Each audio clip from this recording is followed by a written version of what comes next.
We hear a lot about media bias, but I don't think we take it seriously enough.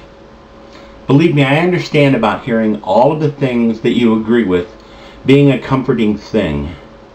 Tuning into the news and having whomever is hosting a particular program stating without equivocation that those things you believe in, all of the policies you approve of, and all of the people you support are not only the very real solution for all of America's problems, but that those who disagree are not only wrong, but that their true agenda would mean poor people go hungry, old people would die, water and air would be spoiled, and the economy destroyed beyond repair.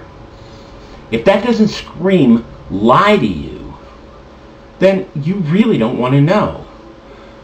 Now, the reality is you'd have to be unbelievably arrogant, self-serving, and narcissistic to assume that every thought or idea that crosses your mind comes with some sort of guarantee of absolutism, and that whatever talking head you're tuning into at the moment is quite literally Mensa material as long as his views mirror your own.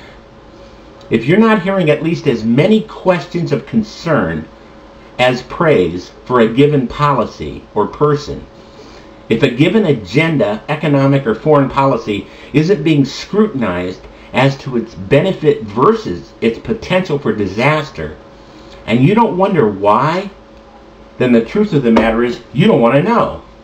You don't care, as long as it fits your point of view. Personally, if I'm only hearing one side of anything, then I know without question that somebody's lying. There's two sides to everything, and I want both sides, and I want it without bullshit. I don't need someone telling me the other point of view is wrong. I just want them to tell me what the other point of view is. Otherwise, I can only assume they think I'm too damn stupid to rationally look at both points of view and make up my own mind.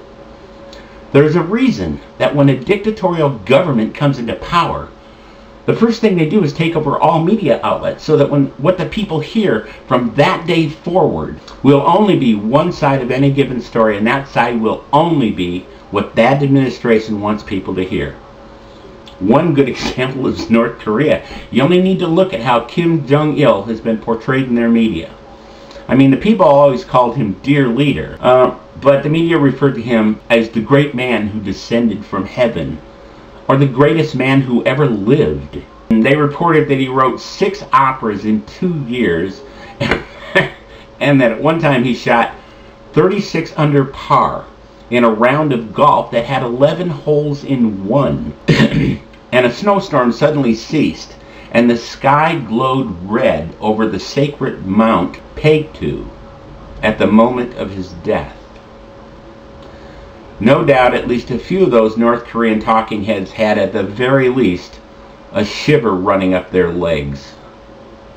Now, I'm not implying that we have anywhere near a dictatorial government in America, nor am I implying that the elements of the mainstream media have been taken over by the government. It wasn't necessary. They surrendered. They were once journalists, members of what was called the Fourth Estate.